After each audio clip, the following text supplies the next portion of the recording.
பூவுக்குள் ஒளிந்திருக்கும் கனி கூட்டம் அதிசயம்.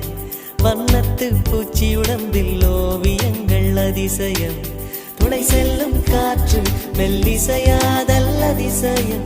குருநாதர் இல்லாத குயில் பாட்டு அதிசயம். அதிசயமே அசந்து போகும் நீ எந்த அதிசயம். கல் தோன்றி மண் தோன்றி கடல் தோன்றும்